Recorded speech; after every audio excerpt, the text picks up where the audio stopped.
It's interesting. Everybody has a story, right? When I was 12 years old, I knew what I wanted to do. I wanted to work. I wanted to be a CEO of a public company. I wanted to play college football, and I wanted to work on Wall Street. But if you don't have some vision about where you want to land, sometimes opportunity is presented to you and you miss it. You don't recognize it for what it is. He was raised in a world where failure was never an option, but success, that was even harder to reach. His first company almost destroyed him, and yet out of the wreckage, he built something extraordinary. Almost everybody has some catalytic moment that projected them to wherever they ultimately ended up being. Business leaders, entrepreneurs always have something that's keeping them up at night. No matter how well or how poorly the business is doing, you learn new things, you're working with new people. That's fun. Today, his ideas shape industries, but behind every bold move is a story of risk, loss, and redemption. In this debt crisis that could be coming, or very certainly will come, Yep.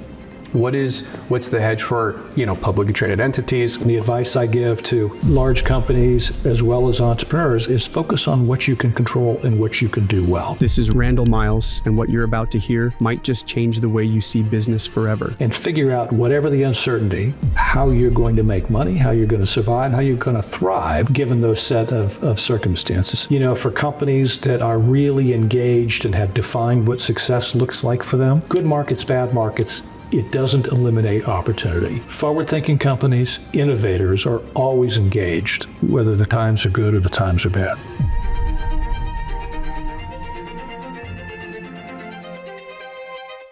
Randall, thank you for sitting down with me and recording this podcast. What I like to do is unpack journeys and stories for folks. I think a lot of people see a finished product, whether it's on the internet, on a resume, on LinkedIn, on an introduction, and there's this unattainable destination. And one of the things I want to do is tell the early part of the story. I know you as the vice chairman of the company I work at, and I think I first saw you on a cameo in Succession. So I want to know about the parts way before that and how you ended up in this kind of the seat and position you're in today. I do have to correct you, though. It wasn't Succession, it was Billions. I'm so sorry. Absolutely. Succession was a competitor. It was, I remember the scene exactly as the fund was switching, and absolutely, you're correct. Right. Well, it's interesting. Everybody has a story, right? And seldom what you plan for is what you end up doing. And I'm a little bit weird in that when I was 12 years old, I knew what I wanted to do. I wanted to work. I wanted to be a CEO of a public company. I wanted to play college football, and I wanted to work on Wall Street. May not have really known what all of that meant. And I didn't orchestrate it. But what I tell people, particularly when I'm speaking at universities, luck plays a role in everything. But if you don't have some vision about where you want to land, sometimes opportunity is presented to you and you miss it. You don't recognize it for what it is. Sometimes life circumstance gets in the way and you can't take advantage of opportunity, to be sure. But for me, I didn't plan it. But as you reach those forks in the road, those things happen. I came out of school and wanted to work on Wall Street, but I went to University of Washington, which was a great business program, but not recruited by Wall Street. So I took this great job at GE and had exposure to Larry Bossidy and Jack Welch and others before I moved to Wall Street. And the interesting intersection here, given that EXPI is a real estate company, is that most of what I've touched professionally over the course of my career has had some intersection with real estate along the way, whether it was going back to GE in the real estate financial services division or working on Wall Street, securitizing mortgages and asset-backed securities and the like. So I ran investment banking at a few firms, large and small, was CEO of a couple of very large global companies. And what I do mostly today is sit on the boards of directors of public and private equity-backed firms, in addition to being chairman and CEO of a global transaction and strategic advisory firm. And that's a perfect example of kind of the finished story, right? So how do you go from ambitious young man getting into GE and then transitioning to Wall Street? What was the iterative process, kind of the non-highlight reel? I'm going to answer that a little bit differently because I tell these kinds of stories anecdotally a lot, particularly when I'm speaking at universities. Almost everybody has some catalytic moment that projected them to wherever they ultimately ended up being. And it's advice that I've given to my kids and I've given to others. And in my particular circumstance, it was just a matter of owning a really difficult situation and making the best of it. This was early 1980s. I was working for First Boston, junior guy. We were making a presentation up in Boston to 100 bank CEOs about a new product, collateralized mortgage obligations, that nobody knew anything about. Commercial or residential? Well, actually, it was a combination of the two, but the focus initially was residential. And so I'm in the car, pick up my boss on the way. He comes out into the driveway. Green is the Green Goblin, and throwing up all over the driveway, can't make the trim. So I get back in the car, pick up a junior colleague on the way, and we fly up to Boston to make this presentation. And I figured that, well, I'm going to get fired. That much is obvious. But I realized that I did all the work anyway. This was a brand new product, so I knew more about it than anybody in the room. And it was just a matter of owning it and taking responsibility for it and having enough confidence to stand up there and project it, right? Spoke for 45 minutes, answered questions for the 30, had a lineup of guys after that. We did tons and tons of business as a result. And that was the catalyst for me then to bigger things. And I realized then that somebody's got to own it. Why not me? So it was a huge confidence builder, and it has colored probably everything I've taken on since. And so walk me through that moment, because I completely agree with the catalytic moment. And one of the things I tell people all the time is no one's qualified until they do it, right? And the most visceral example I can always give to young people especially, it's like they hand you your first child and you're just like, who's going to keep this thing alive? Like, I'm not responsible. And then by your second or your third, you're like, yeah, whatever. Just like one arm it, let's go. Right.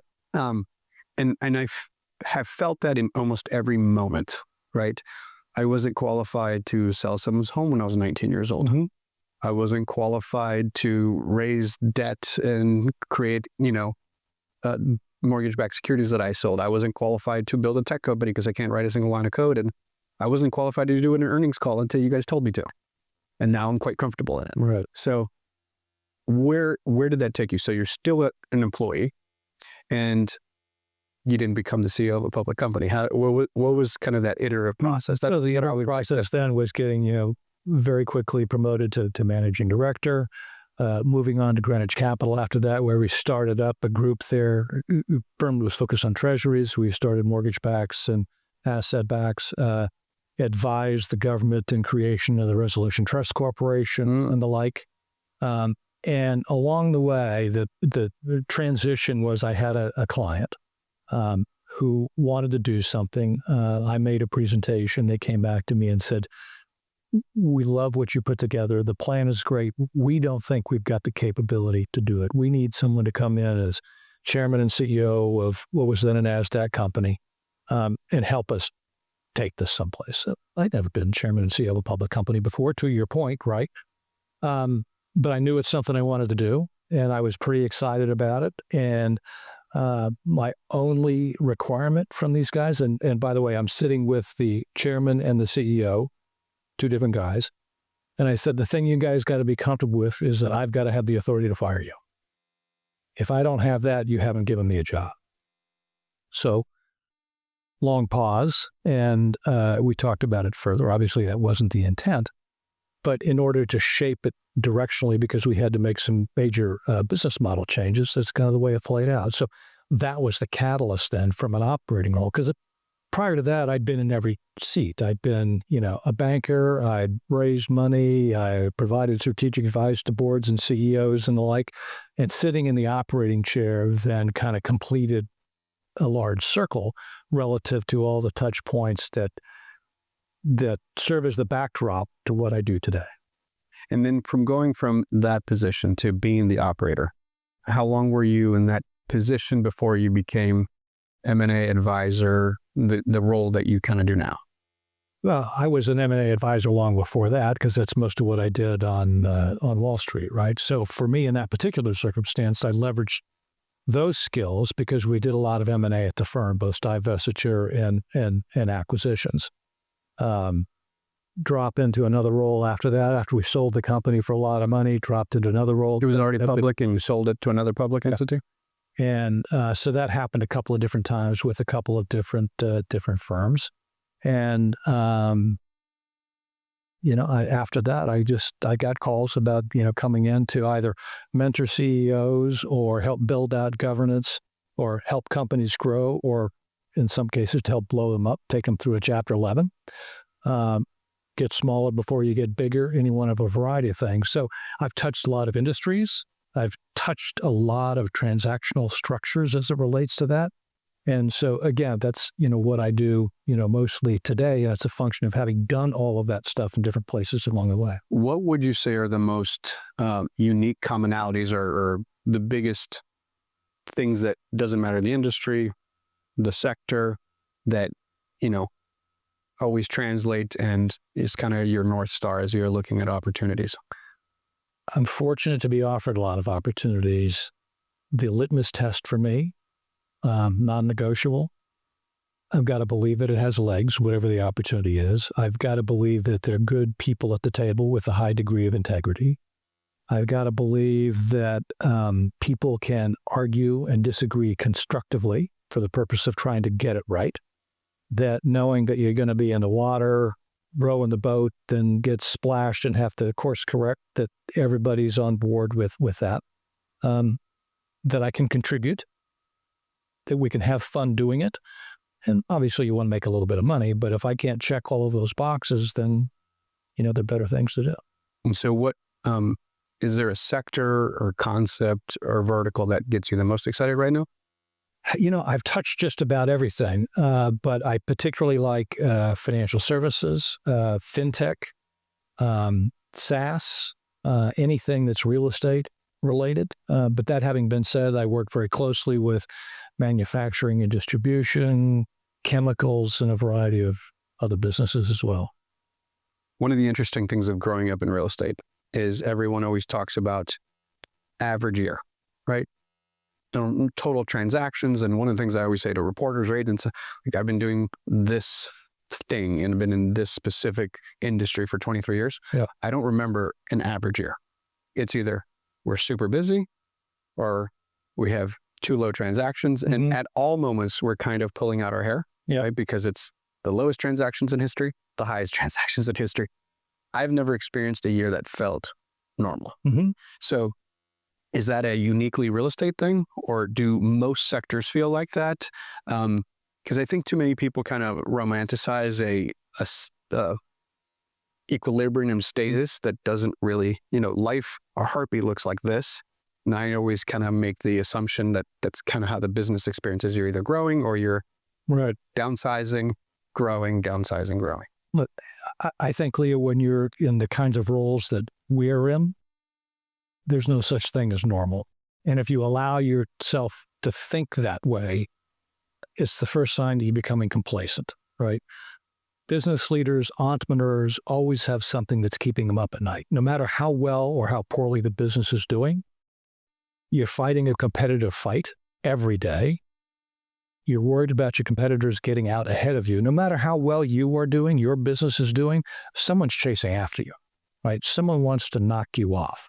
Or if you don't happen to be in a leadership position, you're the guy that wants to knock somebody out, right? So it's less a function in my way of thinking as to how much you might have done top line or what your operating income might be than the totality of your strategic direction and where you're trying to go and how you cobble all that together. Yeah, I was just listening to a podcast, and it was really interesting of focusing on the journey versus the destination in the way you said it. Because if you're like, hey, I want to be number one, okay, in what? Revenue, EBITDA, margin, right? And then for how long, right? Like eventually, you die. So someone will dethrone you. So what's the metric that you're aiming for? And if you don't enjoy the ride, then it becomes kind of not fun.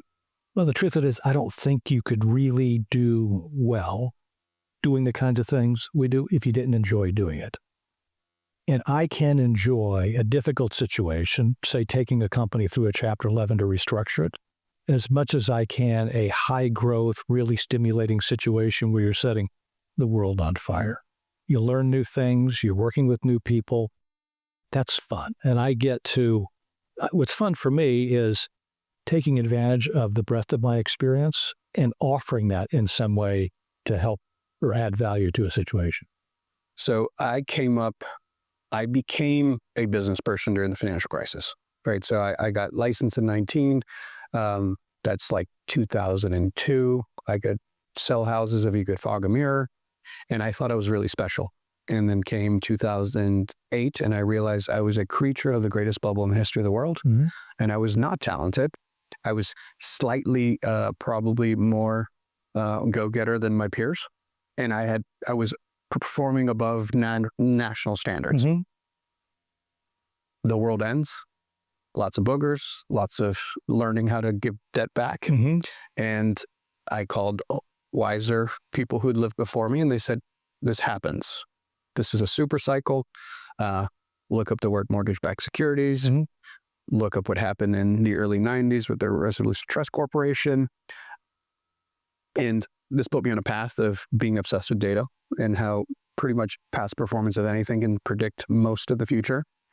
And I got to experience it in my early 20s, and it changed the course of my life. I went from solo practitioner to operator. You lived through the biggest one probably ever in the RTC days. I tell you, I will go back further. When I broke into the business world, crime rate was over 20%.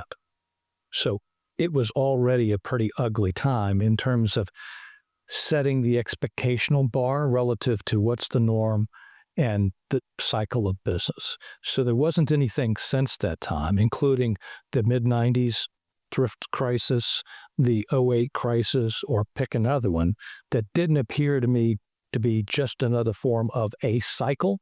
There were opportunities to make money in difficult markets. There are opportunities to help companies grow in difficult markets.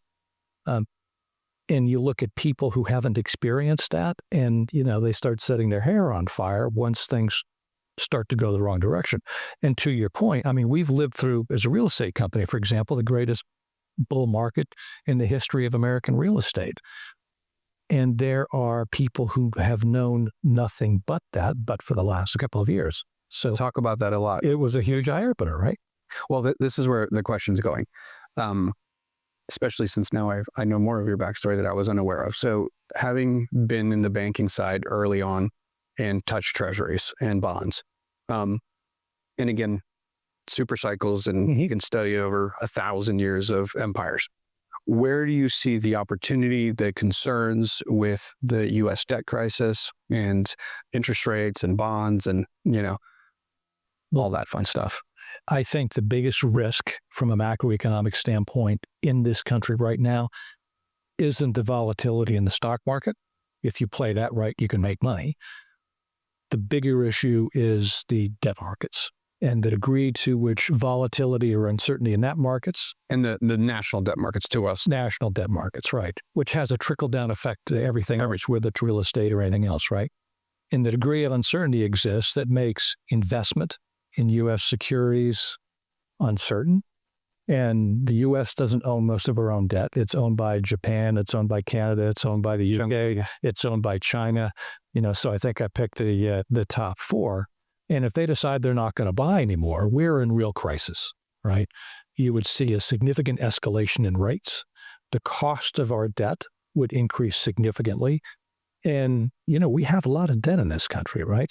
And if you look at what is now being proposed and increasing deficits by a couple of $1 trillion more, you don't have to look too far back in history. In fact, there's a great book, I wish I could remember the name of it. It's Panics, Crashes, and something else, written by a couple of guys at Booth School in Chicago, which is an interesting predictor of what will yet come time and again, because we as humans don't learn from the past. Not at all. Short-term memory. But more particularly, the cycle that exists in the various parts of the world that are growing is such that people get greedy, right? It's our time to shine. We can make money, raise our cost of living, so the cycle continues to repeat itself. So I think that's a huge risk at the moment of debt markets.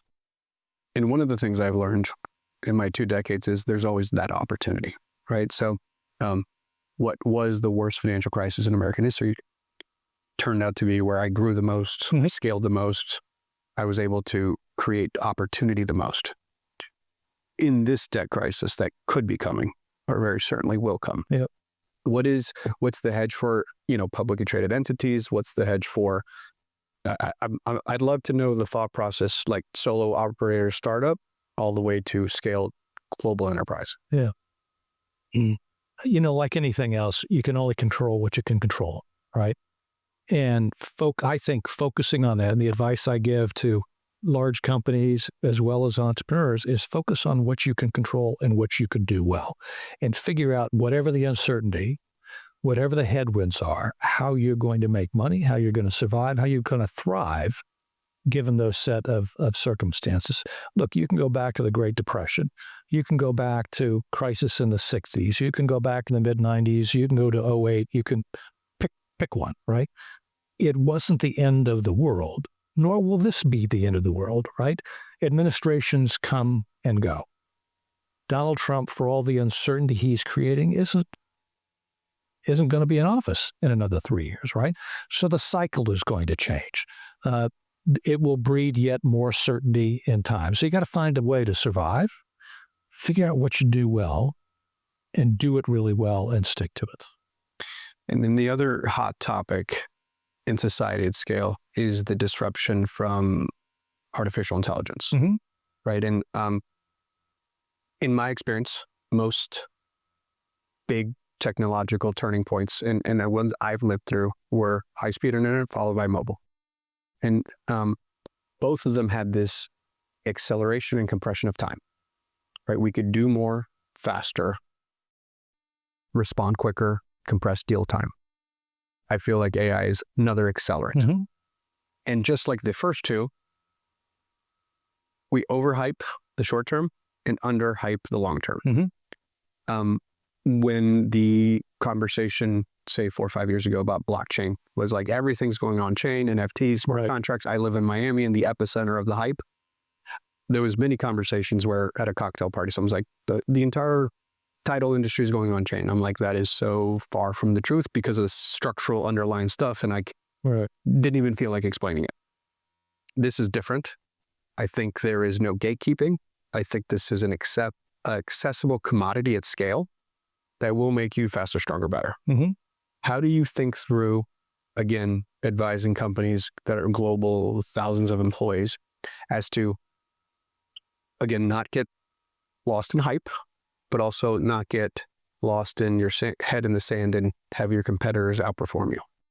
Yeah, look, if you're getting lost by putting your head in the sand, you probably shouldn't be in the role anyway, because if that doesn't get you, something else will, if that's your makeup, right?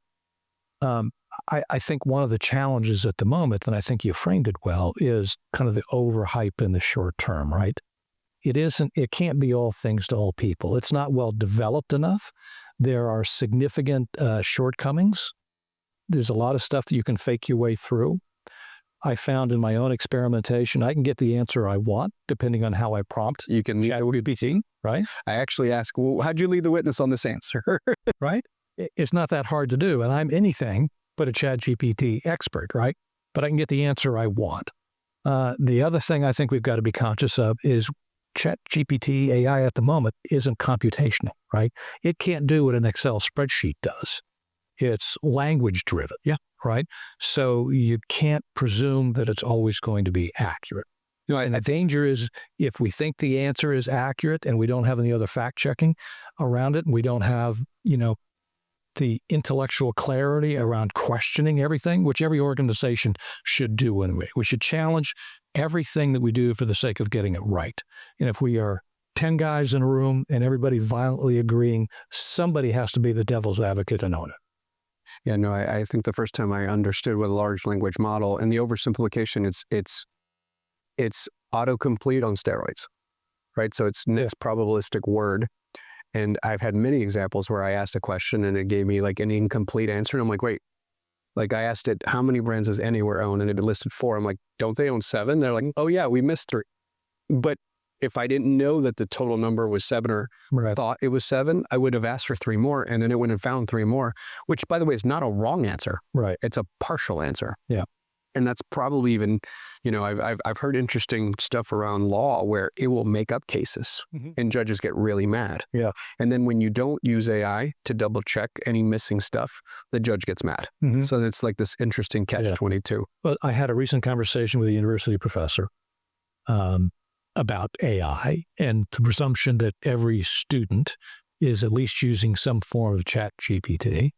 And the answer was somewhat similar to the one your description, right, insofar as incomplete results. It's pretty easy for them to tell because the language is all the same. It takes the personalization out of it, and answers can be incomplete. So you get 3 rather than 7. And the challenge, as he was stating it, is to get students to understand that it's a great tool, but you cannot abdicate ownership of the co-pilot, not a pilot. And so, speaking of that, how do you see? Because again, and again, we're early in the cycle, so I think that's when the most hyperbole shows up. Yeah. But let's say where a headline is students are using ChatGPT to write a paper, and professors are using ChatGPT to grade the paper. Where does that end up? Like, do we fundamentally have a departure of education? And by the way, I feel I've witnessed it, right? I'm young enough or old enough where Google wasn't a thing. Yeah. And I used a category lookup at the library, whether it was in high school or college. And I think I've experienced memorization to kind of critical thinking at scale. And the argument is that having the world's knowledge in a contextual conversation will give up parts of, memorizing lots of information because you have context at your fingertips. Where do you see that going? That's a great question. And I'd love to talk to someone who really has the answer to that, because I don't know what it is, right? But I think there's a real danger here and the analog to it is, look what happened in COVID and look what happened in remote work and an abdication of some responsibility for relationships. Look what's happened with text and internet. If you look at college students today and people, I mean, even my youngest, most of my conversation with my youngest is a text. Call me, dude. Walk a couple of blocks, down the street to come see me. So I think there's an evolution here that is exacerbated still further by some of the other technological change, right? So there is this move where people are kind of checking out emotionally. Easier to break up with someone by text than to actually sit down and have a conversation. And now we are abdicating our intellectual responsibility to the extent that we are farming out elsewhere the answers, right? At what point does a machine start to ask the other machine and we just eliminate human interaction? Science fiction stuff, right? But you would have some who are saying that's exactly where we're going. So where is the regulation? How do we police it? How do we own that intellectually? I don't know, Leo, where that's going or what the answer is. But if we don't figure that out somewhere along the way, there's a danger here that as humans, we just kind of abdicate to the machines. So the optimist in me sees this as an opportunity. Well, I think it absolutely is. But you have to define what success looks like and what that opportunity is and how you're now going to manage it when the masses may be checking out. And where I think through that, so recently I attended a invite-only event for a C-level Fortune 1000 companies, and there was capital allocators along with C-level and or board members.